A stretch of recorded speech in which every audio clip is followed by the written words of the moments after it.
ધોરણ 6 પ્રકરણ 6 પૂર્ણાંક સંખ્યાઓ પ્રાસ્તાવિક. સુનીતાની મમ્મી પાસે 8 કેળા છે. સુનીતા તેના મિત્રો સાથે બહાર ફરવા જવાની છે. તે પોતાની સાથે 10 કેળા લઈ જવા માંગે છે.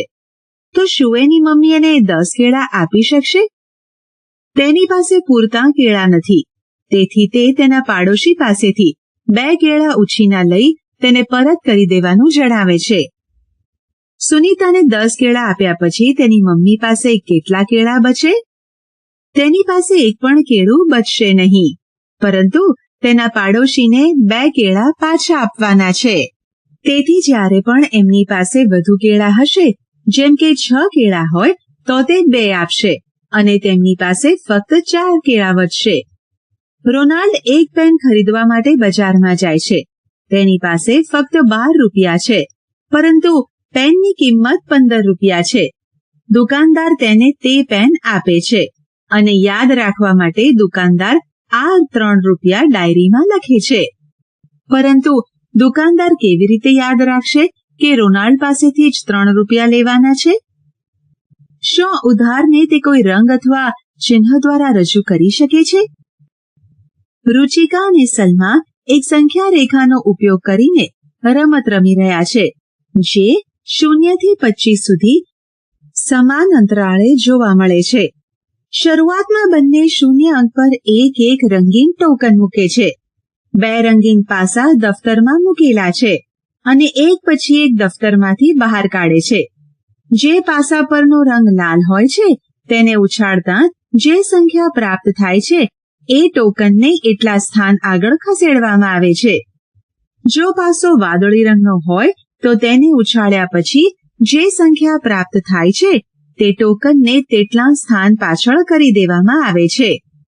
દરેક દાવ પછી પાસાઓને દફતરમાં પાછા મૂકી દેવામાં આવે છે, જેથી બંને વ્યક્તિને બંને પાસાઓને ઉછાળવાનો અવસર મળે. જે 25માં ચિહ્ન પર પહેલા પહોંચશે તે જીતી જાય એવો માનવામાં આવે છે. બંને રમવાનું શરૂ કરે છે.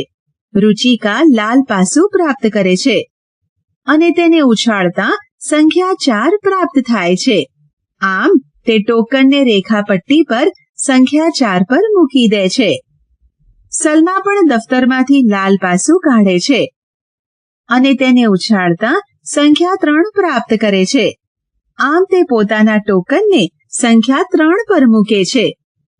બીજા પ્રયત્નમાં રુચિકા લાલ પાસા પર 3 અંક પ્રાપ્ત કરે છે અને સલમા વાદળી પાસા પર 4 અંક પ્રાપ્ત કરે છે.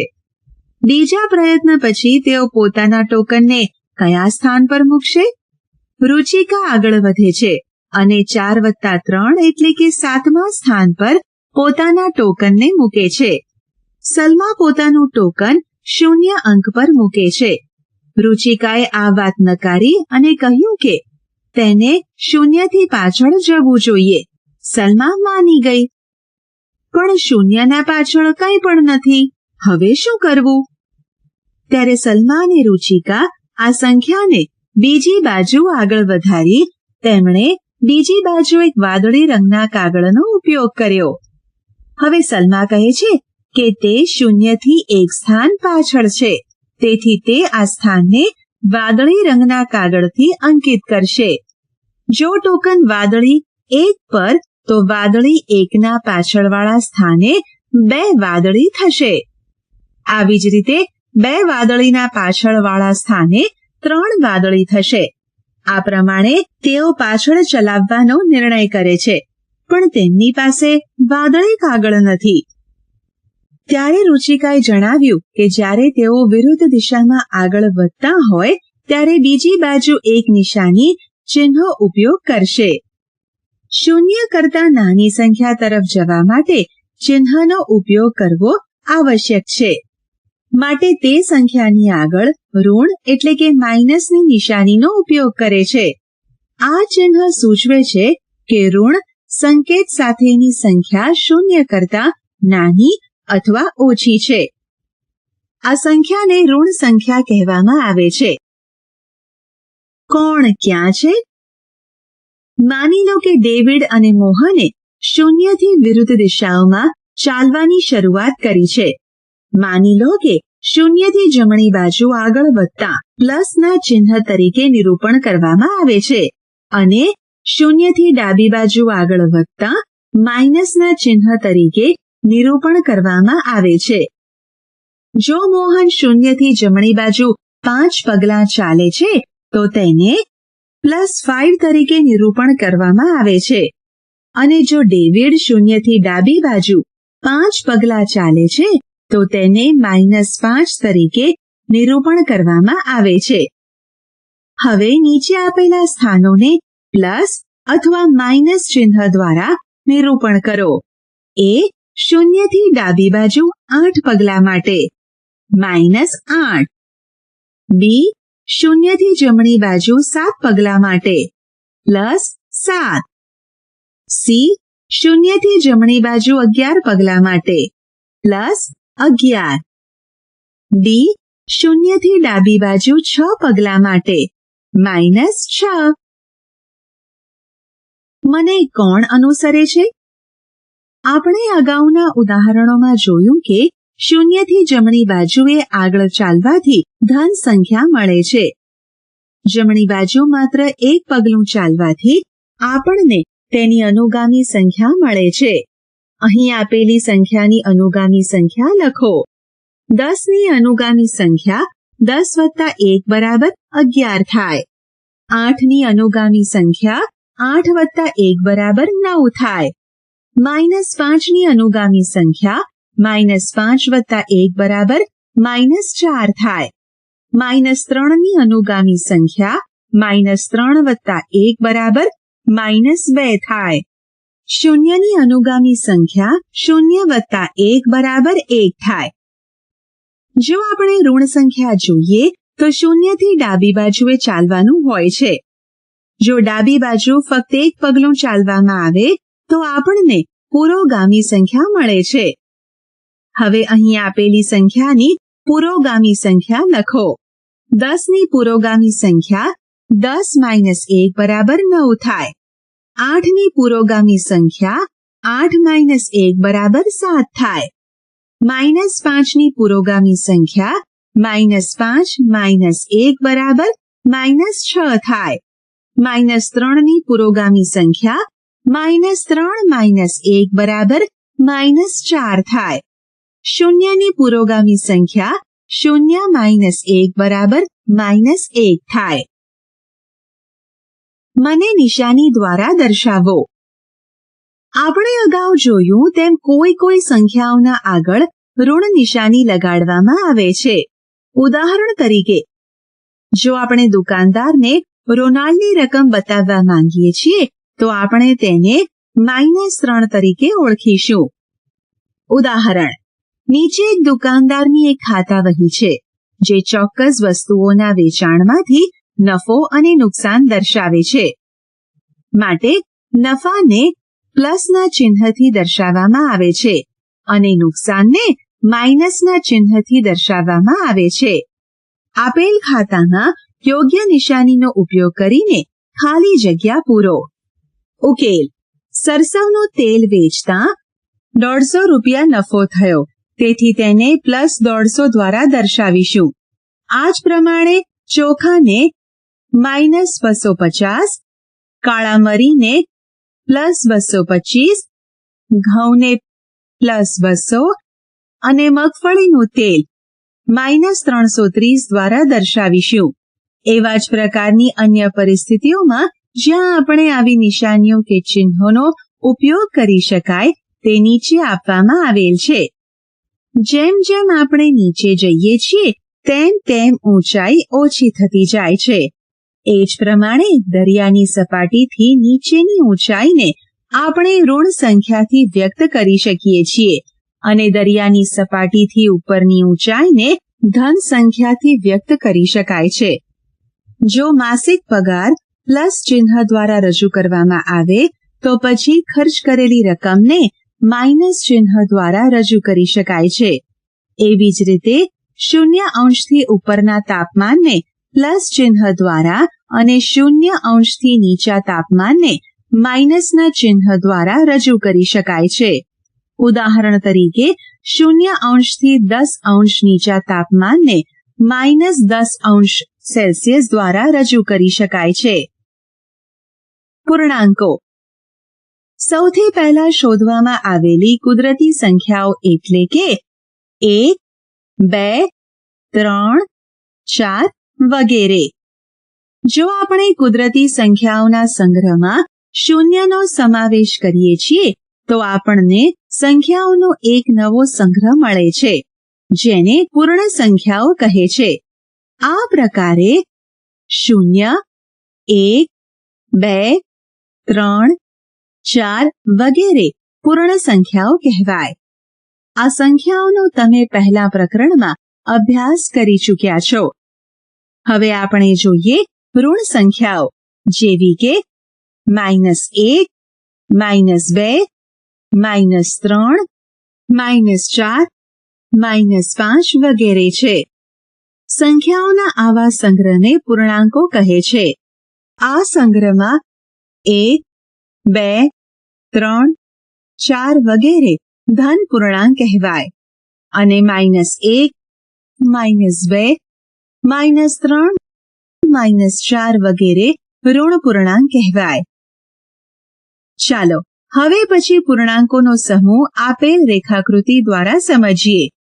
પૂર્ણાંકોના સમૂહને આકૃતિ દ્વારા સમજી શકાય કે જેમાં અગાઉના તમામ સમૂહોનો સમાવેશ થાય છે. સંખ્યા રેખા પર પૂર્ણાંકોનું નિરૂપણ.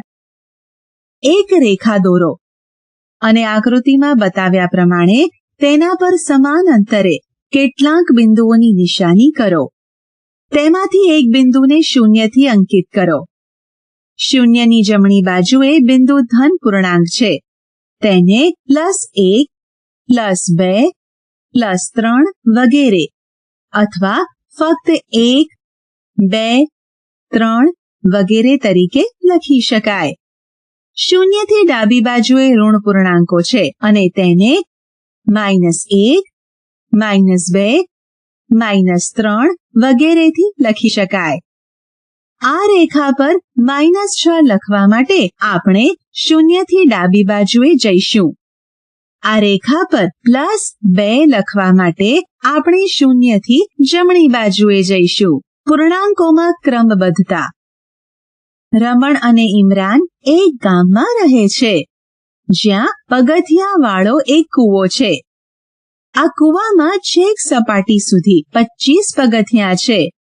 એક દિવસ રમણ અને ઇમરાન કૂવાની અંદર જાય છે અને તેઓએ જોયું કે કૂવામાં પાણીના સ્તર સુધી 8 પગથિયાં છે.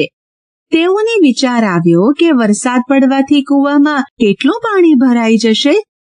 તેઓએ હાલના પાણીના સ્તર પર 0 અંક તારવ્યો અને તેમાં ઉપરના પગથિયાના ક્રમને 1, 2, 3, 4 તરીકે લખ્યું.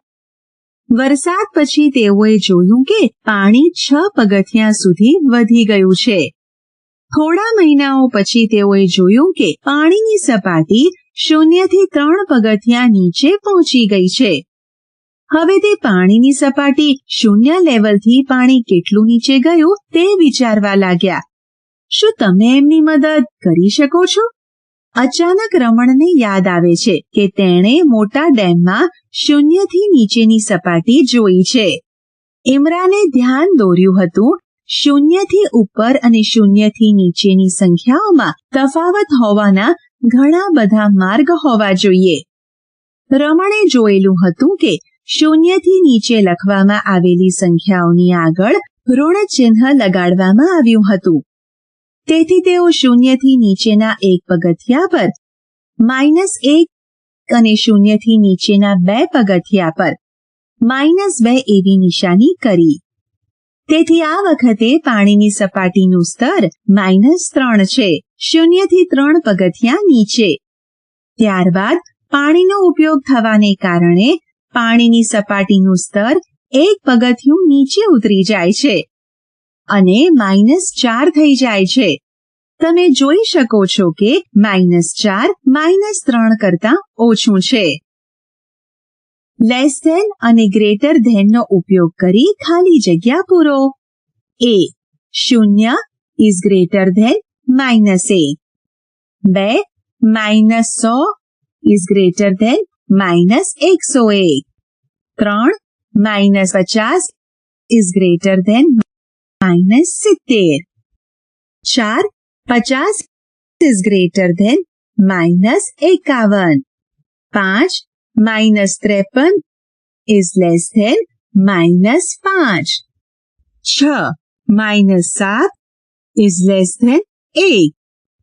ચાલો હવે આપણે ફરીથી પૂર્ણાંકો વિશે જાણીએ જે એક સંખ્યા રેખા પર નિરૂપણ કરવામાં આવે છે. આપણે જાણીએ છીએ કે 7 is greater than 4 થાય છે અને ઉપર આપેલી સંખ્યા રેખામાં જોઈ શકીએ છીએ કે સંખ્યા 7 સંખ્યા 4ની જમણી બાજુ દર્શાવી છે. એવી જ રીતે 4 is greater than 0 અને 4 સંખ્યા 0થી જમણી બાજુએ છે. હવે 0 એ -3ની જમણી બાજુએ દર્શાવેલી છે માટે 0 is greater than -3 છે. -3 એ -8ની જમણી બાજુએ છે માટે -3 is greater than -8. એવી જ રીતે આપણે જોઈ શકીએ છીએ કે સંખ્યા રેખા પર જમણી બાજુ સંખ્યા વધે છે. 0ની જમણી બાજુએ જઈએ છીએ તેમ સંખ્યા વધે છે અને ડાબી બાજુએ જઈએ છીએ તેમ સંખ્યા ઘટતી જાય છે. માટે -3 is less than -2. -2 is less than -1. -1 is less than 0. 0 is less than 1. 1 is less than 2. 2 is less than 3 વગેરે. તેથી પૂર્ણાંકોનો સમૂહ -5, -4, -3, -2, -1, 0, 1, 2, 3, 4, 5 લખી શકાય. નીચે આપેલી સંખ્યાને લેસ ધેન અથવા ગ્રેટર ધેન નો ઉપયોગ કરી સરખામણી કરો. 1 0 is greater than -8. 2 -1 is greater than -15. 3 5 is greater than -5. 4 11 is less than 15. 5 0 is less than 6. 6 -20 is less than 2. યાદ રાખો એ દરેક ધન પૂર્ણાંકો દરેક ઋણ પૂર્ણાંક કરતા મોટા છે. બી 0 એ દરેક ધન પૂર્ણાંકો કરતા નાનો છે. સી 0 એ ઋણ પૂર્ણાંકો કરતા મોટો છે. ડી 0 એ ઋણ પૂર્ણાંક કે ધન પૂર્ણાંક નથી. ઈ 0ની જમણી બાજુ જેમ દૂર જઈએ તેમ સંખ્યા મોટી થાય છે. એફ 0ની ડાબી બાજુ જેમ દૂર જઈએ તેમ સંખ્યા નાની થાય છે. ઉદાહરણ સંખ્યા રેખાને જોઈને આપેલા પ્રશ્નોના ઉત્તર આપો. કયા પૂર્ણાંકો -8 અને -2 વચ્ચે આવેલા છે? સૌથી મોટો પૂર્ણાંક કયો છે અને સૌથી નાનો પૂર્ણાંક કયો છે? ઉકેલ -8 અને -2 વચ્ચેના પૂર્ણાંકો -7, -6, -5, -4 અને -3 છે. પૂર્ણાંકોમાં -3 સૌથી મોટો ઋણ પૂર્ણાંક છે અને -7 સૌથી નાનો ઋણ પૂર્ણાંક છે. જો હું 0 પર ન હોઉં તો શું થશે? સલમા અને રુચિકાએ પહેલા રમેલ રમતને ધ્યાનમાં લઈએ. રુચિકાનું ટોકન 2 પર છે. બીજા દાવમાં તે લાલ પાસો મેળવે છે. તેને ઉછાળતા તેને સંખ્યા 3 મળે છે. તેનો અર્થ એ થશે કે 2ની જમણી બાજુ તે 3 સ્થાન ખસેડશે. તેવી જ રીતે તે 5 પર આવે છે. બીજી તરફ સલમા દફતરમાંથી વાદળી રંગનો પાસો કાઢે છે. જેને ઉછાળતા તેને સંખ્યા 3 મળે છે. સલમા 1 સ્થાન પર છે તો તેનો અર્થ એ થશે કે તે 1ની ડાબી બાજુ 3 સ્થાન ખસેડશે. આમ તે -2 પર પહોંચશે. પૂર્ણાંકોનો સરવાળો. ઉપર નીચે જવું. મોહનના ઘરમાં અગાશી સુધી જવા માટે અને ગોડાઉનમાં જવા માટે સીડી છે. ચાલો અગાશી સુધી જવા માટેની સીડીની સંખ્યાને ધન પૂર્ણાંક તરીકે લઈએ અને નીચે ગોડાઉનમાં જવા માટેની સીડીની સંખ્યાને ઋણ પૂર્ણાંક તરીકે લઈએ તથા જમીનની સપાટીથી નિરૂપણ સંખ્યાને 0 તરીકે લઈએ. આપેલા પ્રશ્નોના ઉત્તર આપો અને તમારા ઉત્તરોને પૂર્ણાંકોમાં રૂપાંતર કરો. a. જમીનની સપાટીથી 6 સીડી ઉપર ચડો. તેને +6 વડે દર્શાવાય. b. જમીનની સપાટીથી 4 સીડી નીચે ઉતરો. તેને -4 વડે દર્શાવાય. c. જમીનની સપાટીથી 5 સીડી ઉપર ચઢો અને ત્યાંથી ફરીથી 3 સીડી ઉપર ચઢો. તેને +5 વત્તા +3 બરાબર 8 વડે દર્શાવાય. d. જમીનની સપાટીથી 8 સીડી નીચે ઉતરો અને ત્યાંથી ફરી 5 સીડી ઉપર ચઢો. તેને -8 વત્તા 5 બરાબર -3 વડે દર્શાવાય. e. જમીનની સપાટીથી 5 પગથિયાં નીચે જાઓ અને પછી ત્યાંથી 12 પગથિયાં ઉપર વધો. તેને -5 વત્તા 12 બરાબર 7 વડે દર્શાવાય. f. જમીનની સપાટીથી 7 પગથિયાં ઉપર વધો અને ત્યાંથી 10 પગથિયાં નીચે જાઓ. તેને +7 વત્તા -10 બરાબર -3 વડે દર્શાવાય. એક રમત.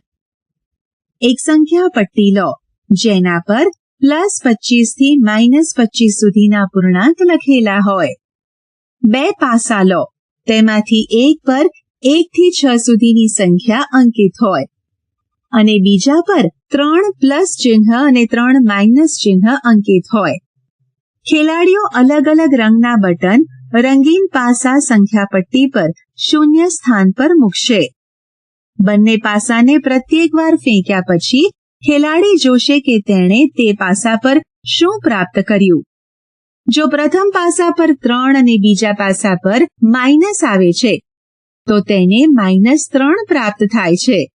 જો પ્રથમ પાસો 5 દર્શાવે અને બીજા પાસા પર પ્લસ દર્શાવે તો તેને +5 પ્રાપ્ત થાય છે. જ્યારે કોઈ ખેલાડીને પ્લસ ચિહ્ન પ્રાપ્ત થાય તો તે આગળની દિશામાં +25 તરફ ખસે છે અને જ્યારે કોઈ ખેલાડીને માઇનસ ચિહ્ન પ્રાપ્ત થાય છે ત્યારે તે પાછળ -25 તરફ ખસે છે. દરેક ખેલાડી વારાફરથી બંને પાસાને ફેંકશે. તે ખેલાડી જેનું બટન -25 ને સ્પર્શશે તે ખેલાડી રમતમાંથી બહાર નીકળી જશે અને તે ખેલાડી જેનું બટન +25 ને સ્પર્શ કરશે તે ખેલાડી રમત જીતી જશે. તમે આ જ રમતને 12 કાર્ડ લઈને જેના પર +1, +2, +3, +4, +5, +6 અને -1, -2 થી -6 સુધી અંકિત હોય તેવી રમત રમી શકો. દરેક પ્રયત્નોમાં પાના ચીપવામાં આવે છે. કમલા, રેશમા અને મીનુ આ રમત રમી રહ્યા છે. કમલાએ સતત 3 પ્રયત્નોમાં +3, +2, +6 પ્રાપ્ત કર્યા. તેણે એનું કાઉન્ટર 11 પર અંકિત કર્યું. રેશમાએ સતત 3 પ્રયત્નોમાં -5, +3, +1 પ્રાપ્ત કર્યા. તેણે તેનું કાઉન્ટર -1 પર રાખ્યું. મીનુએ એક સાથે 3 પ્રયત્નોમાં +4, -3, -2 પ્રાપ્ત કર્યા. એનું કાઉન્ટર કયા સ્થાન પર હશે? -1 પર અથવા +1 પર? -1 પર. સફેદ અને કાળા જેવા 2 અલગ અલગ રંગના બટન લો. ચાલો એક સફેદ બટનને +1 થી દર્શાવવું અને કાળા બટનને -1 થી દર્શાવવું. એક સફેદ બટન +1 અને કાળું બટન -1 ને જોડીને 0 દર્શાવે છે. એટલે કે 1 + -1 = 0. આપેલ કોષ્ટકમાં પૂર્ણાંકોને રંગીન બટનથી દર્શાવવામાં આવ્યા છે. 5 રંગીન બટનો છે, તેથી આપણે તેને +5 વડે દર્શાવેલ છે. 3 કાળા બટનો છે, તેથી આપણે તેને -3 વડે દર્શાવેલ છે. એક રંગીન અને કાળું બટન હોવાથી +1 -1 બરાબર 0 વડે દર્શાવેલ છે. ચાલો આ રંગીન બટનોની મદદથી પૂર્ણાંકોને જોડીએ. નીચેના કોષ્ટકને જુઓ અને પૂર્ણ કરો. 3 રંગીન બટન વત્તા 2 રંગીન બટન બરાબર કુલ 5 રંગીન બટનને +3 વત્તા +2 બરાબર +5 વડે દર્શાવેલ છે. 2 કાળા બટન વત્તા 1 કાળું બટન બરાબર કુલ 3 કાળા બટનને -2 વત્તા -1 બરાબર -3 વડે દર્શાવીશું. 4 રંગીન બટન વત્તા 1 રંગીન બટન બરાબર કુલ 5 રંગીન બટનને +4 વત્તા +1 બરાબર +5 વડે દર્શાવીશું. 4 કાળા બટન વત્તા 2 કાળું બટન બરાબર કુલ 6 કાળા બટનને -4 વત્તા -2 બરાબર -6 વડે દર્શાવીશું. જ્યારે આપણે 2 ધન પૂર્ણાંક સંખ્યાઓ પ્રાપ્ત કરીએ ત્યારે તેને ઉમેરવું. જેમ કે +3 વત્તા +2 બરાબર +5 બરાબર 3 વત્તા 2. જ્યારે 2 ઋણ પૂર્ણાંક સંખ્યાઓ પ્રાપ્ત કરીએ ત્યારે તેને ઉમેરવું, પરંતુ ઉત્તરમાં ઋણ ચિહ્ન લગાવો. જેમ કે -2 વત્તા -1 બરાબર -2 વત્તા 1 બરાબર -3. હવે આ બટનોની મદદથી એક ધન પૂર્ણાંક અને ઋણ પૂર્ણાંક જોડો અને જોડીમાં બટનને કાઢો, એટલે કે સફેદ બટન સાથે કાળું બટન. ત્યાર પછી +1 +-1 બરાબર 0. બાકીના બટનોને તપાસો. એ -4 વત્તા +3 બરાબર -1 વત્તા -3 વત્તા +3 બરાબર -1 વત્તા 0 બરાબર -a. બી +4 વત્તા -3 બરાબર +1 વત્તા +3 વત્તા -3 બરાબર +1 વત્તા 0 બરાબર +a. તમે જોઈ શકો છો કે 4 - 3 નો જવાબ 1 અને -4 વત્તા 3 નો જવાબ -1 છે. તેથી તમારી પાસે ધન પૂર્ણાંક ને ઋણ પૂર્ણાંક હોય ત્યારે તમે બાદ કરશો, પરંતુ જે ઉત્તર આવશે તે મોટા પૂર્ણાંકનું ચિહ્ન લેશે. ચિહ્નો અવગણીને બતાવો કે કઈ સંખ્યા મોટી છે. સી +5 વત્તા -8 બરાબર +5 વત્તા -5 વત્તા -3 બરાબર 0 વત્તા -3 બરાબર -3. ડી +6 વત્તા -4 બરાબર +2 વત્તા +4 વત્તા -4 બરાબર +2 વત્તા 0 બરાબર +2. સંખ્યા રેખા પર પૂર્ણાંકોનો સરવાળો. અલગ અલગ રંગોના બટનનો પ્રયોગ કરીને પૂર્ણાંકોનો સરવાળો હંમેશા સરળ હોતો નથી. શું આપણે સરવાળા માટે સંખ્યા રેખાનો ઉપયોગ કરી શકીએ?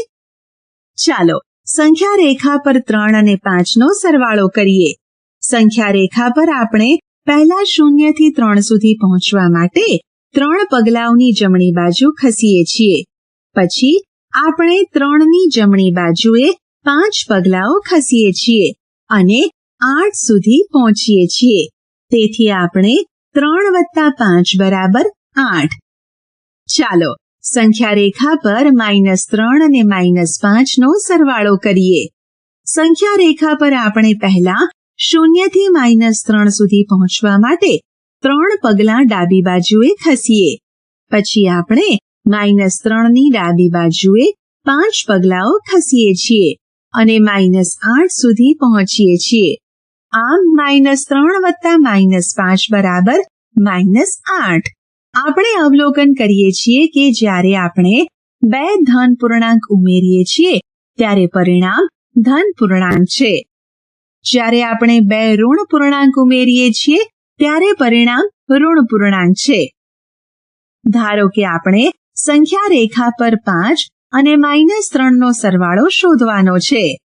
પહેલા આપણે સંખ્યા રેખા પર 0 થી પ્રારંભ કરીને 0 ના જમણી બાજુ 5 પગલાં ચાલીએ છીએ અને 5 ની ડાબી બાજુ 3 પગલાં ચાલીએ છીએ અને 2 પાસે પહોંચીએ છીએ. આ પ્રમાણે +5 વત્તા -3 બરાબર 2. એ જ રીતે ચાલો સંખ્યા રેખા પર -5 અને +3 નો સરવાળો શોધીએ. આપણે 0 થી શરૂઆત કરીને 0 ની ડાબી બાજુએ 5 પગલાં ખસેડીએ છીએ અને -5 પર પહોંચીએ અને ત્યારબાદ -5 ની જમણી તરફ 3 પગલાં ખસેડીએ છીએ અને -2 સુધી પહોંચીએ. આમ -5 વત્તા +3 બરાબર -2. જ્યારે પૂર્ણાંકમાં ધન પૂર્ણાંક ઉમેરવામાં આવે છે ત્યારે પરિણામ આપેલ પૂર્ણાંક કરતાં વધી જશે. જ્યારે પૂર્ણાંકમાં ઋણ પૂર્ણાંક ઉમેરવામાં આવે છે ત્યારે પરિણામ આપેલ પૂર્ણાંક કરતાં ઓછો થઈ જશે. ચાલો આપણે 3 અને -3 ઉમેરીએ. આપણે પહેલા 0 થી +3 સુધી અને પછી +3 થી આપણે 3 બિંદુ ડાબી બાજુએ ખસીએ છીએ. અંતે આપણે ક્યાં પહોંચ્યા છીએ? આકૃતિમાં 3 વત્તા -3 બરાબર 0. એ જ રીતે જો આપણે 2 અને -2 ઉમેરીએ તો પણ આપણને 0 પ્રાપ્ત થશે. 3 અને -3, 2 અને -2 જેવી સંખ્યાઓ જ્યારે એકબીજામાં ઉમેરાય છે ત્યારે રકમનો સરવાળો 0 આવશે. એવી સંખ્યાને એકબીજાની વિરોધી સંખ્યા કહેવામાં આવે છે. 6 ની વિરોધી સંખ્યા કઈ છે? -7 ની વિરોધી સંખ્યા કઈ છે? 6 ની વિરોધી સંખ્યા -6 છે, કારણ કે 6 બાદ 6 બરાબર 0 થાય. આવી જ રીતે -7 ની વિરોધી સંખ્યા +7 છે, કારણ કે -7 + 7 બરાબર 0. ઉદાહરણ: સંખ્યા રેખાનો ઉપયોગ કરીને પૂર્ણાંક લખો. -1 માં 4 ઉમેરતા, b 3 માંથી 5 બાદ કરતા. ઉકેલ: એ આપણે પૂર્ણાંક જાણવા માંગીએ છીએ જે -1 થી વધારે 4 છે. તેથી આપણે -1 થી શરૂ કરીએ. સંખ્યા રેખા પર -1 થી જમણી બાજુ 4 પગલાં આગળ વધીએ, જેથી મળે 3. તેથી -1 થી વધુ 4 એટલે 3. બી, આપણે 3 માંથી 5 બાદ કરતા મળતા પૂર્ણાંક મેળવવા ઈચ્છીએ છીએ. તેથી સંખ્યા રેખા પર 3 થી શરૂ કરી 5 પગલાં ડાબી બાજુએ ખસતા -2 મળે છે. તેથી 3 કરતા 5 ઓછા એ પૂર્ણાંક -2 છે. ઉદાહરણ: -9 વત્તા +4 વત્તા -6 વત્તા +3 ની સંખ્યા શોધો. ઉકેલ: આપણે સંખ્યા ફરીથી ગોઠવીએ, જેથી કરીને ધન પૂર્ણાંક અને ઋણ પૂર્ણાંકને એક સાથે જૂથબદ્ધ કરવામાં આવે. આપણી પાસે -9 વત્તા +4 વત્તા -6 વત્તા +3 બરાબર -9 વત્તા -6 વત્તા +4 વત્તા +3 બરાબર -15 વત્તા +7 બરાબર -8. ઉદાહરણ: 30 વત્તા -23 વત્તા -63 વત્તા +55 નું મૂલ્ય શોધો. ઉકેલ: 30 વત્તા +55 વત્તા -23 વત્તા -63 બરાબર 85 વત્તા -86 બરાબર -1. ઉદાહરણ: -10, 92, 84 અને -15 નો સરવાળો શોધો. ઉકેલ: -10 વત્તા 92 વત્તા 84 વત્તા -15 બરાબર -10 વત્તા -15 વત્તા 92 વત્તા 84 બરાબર -25 વત્તા 176 બરાબર 151. સંખ્યા રેખાની મદદથી પૂર્ણાંકોની બાદબાકી. આપણે સંખ્યા રેખા પર ધન પૂર્ણાંક ઉમેર્યો છે. ઉદાહરણ તરીકે 6+2 પર વિચાર કરો. આપણે 6 થી શરૂ કરીએ છીએ અને જમણી બાજુએ 2 પગલાઓ જઈએ. આપણે 8 સુધી પહોંચીએ છીએ. તેથી 6+2 બરાબર 8. સંખ્યા રેખા પર 6 માં -2 ઉમેરવા માટે આપણે 6 થી શરૂ કરી શકીએ અને પછી 6 ની ડાબી બાજુએ 2 ખસેડીએ. આપણે 4 સુધી પહોંચીએ. તેથી આપણી પાસે 6 + -2 બરાબર 4.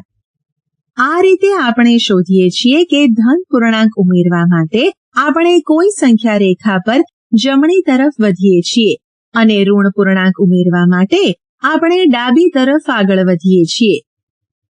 આપણે એ પણ જોયું કે સંપૂર્ણ સંખ્યા રેખા માટે સંખ્યા રેખાનો ઉપયોગ કરતી વખતે 6 માંથી 2 બાદ કરતા આપણે ડાબી બાજુ તરફ જઈશું. એટલે કે 6 બાદ 2 બરાબર 4. આપણે 6 બાદ -2 માટે શું કરીશું? આપણે સંખ્યા રેખા પર ડાબી બાજુ જઈશું કે જમણી બાજુ? જો આપણે ડાબી તરફ જઈએ તો આપણે 4 પર પહોંચીએ. પછી આપણે કહેવું પડશે કે 6 બાદ -2 બરાબર 4, જે ખોટું છે. કારણ કે આપણે જાણીએ છીએ કે 6 બાદ 2 બરાબર 4. તેથી 6 બાદ 2 ઇઝ નોટ ઇક્વલ ટુ 6 બાદ -2. તેથી આપણે જમણી તરફ આગળ વધવું પડશે. એટલે કે 6 બાદ -2 બરાબર 8. એનો અર્થ એ પણ છે કે જ્યારે આપણે એક ઋણ પૂર્ણાંક બાદ કરીએ છીએ ત્યારે આપણને મોટો પૂર્ણાંક મળે છે. બીજી રીતે ધ્યાનમાં રાખો કે -2 એ 2 ની વિરોધી સંખ્યા છે. તેથી અહીં 6 માં -2 ની વિરોધી સંખ્યા ઉમેરો કે 6 માંથી -2 બાદ કરો. બંને સરખું આવે છે. ચાલો હવે સંખ્યા રેખાની મદદથી -5 બાદ -4 ની કિંમત શોધીશું. આપણે કહી શકીએ કે -5 + 4 જેવું જ છે.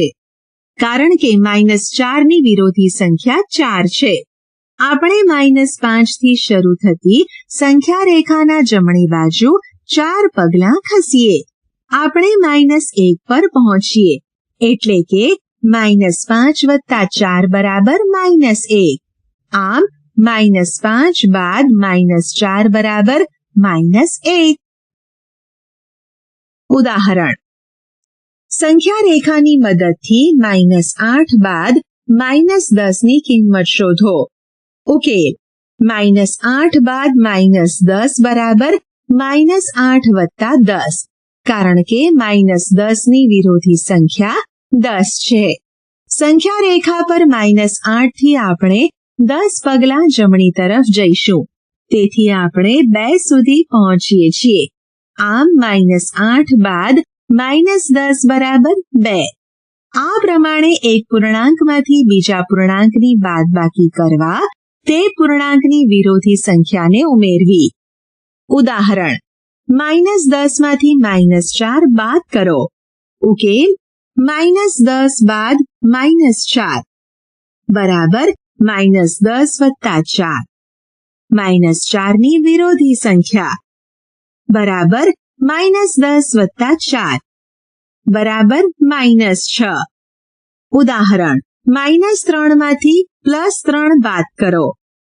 ઉકેલ: -3 બાદ +3 બરાબર -3 + 3 ની વિરોધી સંખ્યા બરાબર -3 + -3 બરાબર -6. 1. આપણે જોયું કે ઋણ ચિહ્નોવાળી સંખ્યાઓની આપણને જરૂર પડતી હોય છે. આ ત્યારે થાય છે કે જ્યારે આપણે સંખ્યા રેખા પર 0 થી નીચે જઈએ છીએ. આને ઋણ સંખ્યા કહેવામાં આવે છે. તેમના ઉપયોગમાં કેટલાક ઉદાહરણો જેમ કે તાપમાનના પ્રમાણમાં, તળાવ તથા નદીના પાણીનું સ્તર, ટેન્કમાં તેલનું સ્તર વગેરે હોઈ શકે છે. તેમનો ઉપયોગ ડેબિટ એકાઉન્ટ અથવા બાકી લેણાને દર્શાવવામાં થાય છે. 2. સંખ્યાઓનો સમૂહ -4, -3, -2, -1, 0, 1, 2, 3, 4 ને પૂર્ણાંક કહેવામાં આવે છે. તેથી -1, -2, -3, -4 વગેરેને આપણે ઋણ પૂર્ણાંક કહીશું. 1, 2, 3, 4 વગેરેને આપણે ધન પૂર્ણાંક કહીશું. 3. આપણે જોયું છે કે આપેલ સંખ્યા કરતા એક વધુ લેવાથી તેની અનુગામી સંખ્યા મળે અને આપેલ સંખ્યા કરતા એક ઓછી લેવાથી તેની પુરોગામી મળે છે. 4.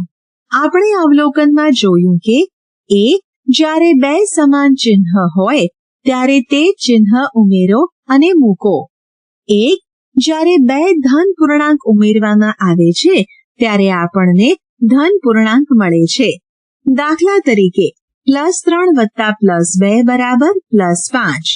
2 જ્યારે બે ઋણ પૂર્ણાંક ઉમેરવામાં આવે છે ત્યારે આપણને ઋણ પૂર્ણાંક મળે છે. દાખલા તરીકે -2 + -1 બરાબર -3. બી જ્યારે એક ધન પૂર્ણાંકમાં એક ઋણ પૂર્ણાંક ઉમેરવામાં આવે ત્યારે ચિહ્નોને ધ્યાનમાં લીધા વગર તેમની બાદબાકી થાય છે અને મળતા પૂર્ણાંકને મોટી સંખ્યાનું ચિહ્ન મુકાય છે. પૂર્ણાંકના ચિહ્નને ધ્યાનમાં લીધા સિવાય મોટો પૂર્ણાંક નક્કી કરવામાં આવે છે. દાખલા તરીકે +4 + -3 બરાબર +1 અને -4 + +3 બરાબર -1. સી પૂર્ણાંકની બાદબાકી તેની વિરોધી સંખ્યાના સરવાળા જેટલી છે. 5. આપણે જોયું કે કેવી રીતે પૂર્ણાંકોનો સરવાળો અને બાદબાકી સંખ્યા રેખા પર દર્શાવી શકાય. આશા છે કે તમને આ ઈ લર્નિંગ મોડ્યુલમાં મજા આવી હશે. આભાર.